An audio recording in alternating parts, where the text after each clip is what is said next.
In this short video, we are going to learn a very important topic of chemistry, Millikan's oil drop experiment, in which we determine the charge on a single electron. This is a simple experiment. It is actually all these things are present in a single compartment. So let's have a close look on the different components of the experiment and how the charge on electron was discovered. These are two charged plates, positively charged plate.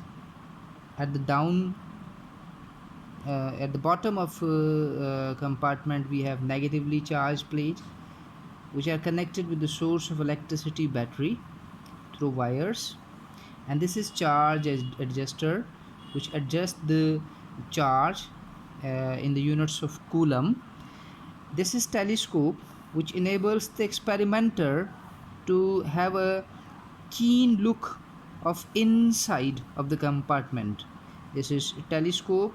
This is the eye of the observer who can observe what is taking place inside, and we are also having a source of electromagnetic radiation, X-rays, that are highly energetic radiations are capable, and they are capable of knocking out electrons. This is the suspended oil drop, and this is overall the arrangement of Millikan's oil drop experiment. We also have in the compartment a tiny inlet that enables the experimenter to introduce tiny oil drops inside the compartment. So what happens in this whole experiment is a very simple reality. Few tiny oil drops are introduced inside the compartment. We are just having a focus on the single oil drop. There are many other oil drops as well. These oil drops are pulled downward due to the influence of gravity. We know that gravity, due to gravitational pull, these oil drops definitely move downward. So what happens, the X-rays that are also being introduced in the compartment, these X-rays are able to knock out electrons from the air molecules. We are also having, this is not a vacuum compartment, it also has gases, the air, which is oxygen, nitrogen and carbon dioxide. X-rays knock out electrons from the molecules of oxygen and nitrogen, and these electrons are captured by these tiny oil drops. One of those oil drops is clearly written here. So let's suppose what happen. One of the oxygen molecule or nitrogen molecule is exposed to X-rays, which knock out electron, and this electron is captured, the single electron is captured by a tiny oil drop. Though there are oil drops that may capture more than one electron, but we are just focusing on the simplest possible happening. The single electron is captured by oil drop, and this oil drop is now being pulled downward due to gravity, and these negatively charged plates tend to push it upward because similar charges repel each other. So this is actually the foundation of this overall experiment. There are two forces acting simultaneously. Gravity is pulling oil drop downward, and the negatively charged plate is pushing it upward. So experimenter is only interested in balancing these two forces.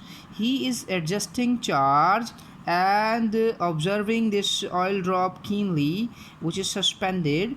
It is if the charge is high, it moves upward. If the charge is low, it tends to come downward. The experimenter is actually interested in keeping it suspended in the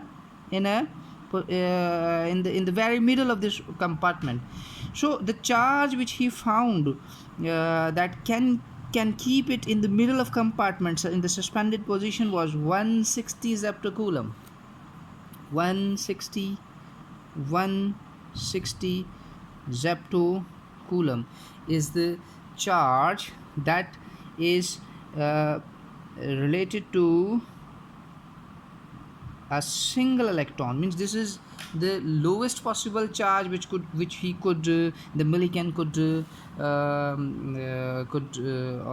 observe, could determine. 1/6, there is no lower value than 160 zeptocoulomb. And the interesting thing about this is that other values, means if we suppose another oil drop that has greater charge, means that has the charge greater than 160 zeptocoulomb, there is nothing in between. Means he was not able to find out a charge particles with 200 zeptocoulomb value or 250 zeptocoulomb value. He was only able to find out another particle of a negatively charged oil drop with the value multiple of 160. Means when that was 320, another particle was 300, the second value was only 300 zeptocoulomb, which was supposed to be the value of 2 electrons.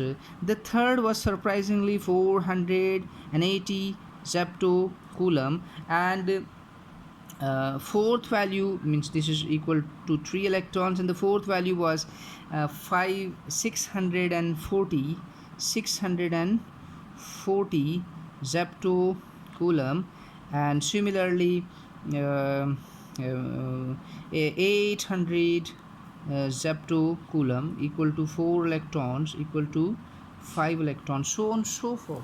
So this showed this shown that electrons are having charge in quantized manner. They are not having charges in this quantized manner. Means one electron has a certain amount of negative charge, and 2 electrons have the charge twice of the single electron. Means it is this 160 will keep multiplying as the value of charges increases. So this is equal to 1.6 exponent minus 19 coulomb. This is equal to 3.2 exponent minus 19 coulomb, and this is 4.8 exponent minus 19 coulomb, and this is 6.4 exponent minus 19 coulomb, and this is 8 exponent minus 19 coulomb. So in this manner the charge on electron was discovered, and we in the previous lecture in the discovery of electron by J.J. Thomson, we discussed that the charge on 1 gram electron is equal to 1.76 into 10 power 8 coulomb per gram. So by combining these two values in the Millikan experiment, we are able to find out the charge on a single electron, that is 160 zeptocoulomb or 1.6 into 10 power minus 19 coulomb, and the charge on 1 gram of electron is also known. So by combining these two values, we can find out the mass of a single electron as well. This is the charge of a single electron, this is the charge on a single electron, and we can also find out the mass of a single electron. So mass of an electron is equal to 1.6 exponent minus 19 coulomb divided by 1.76 exponent 8 coulomb per gram. Coulomb are cancelled out, so now we are just having per gram, which converts into gram.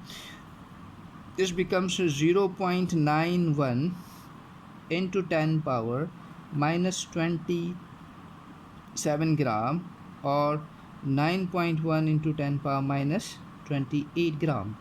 So this is the mass of a single electron, which is in kilogram, is 9.1 into 10 power minus 31 gram.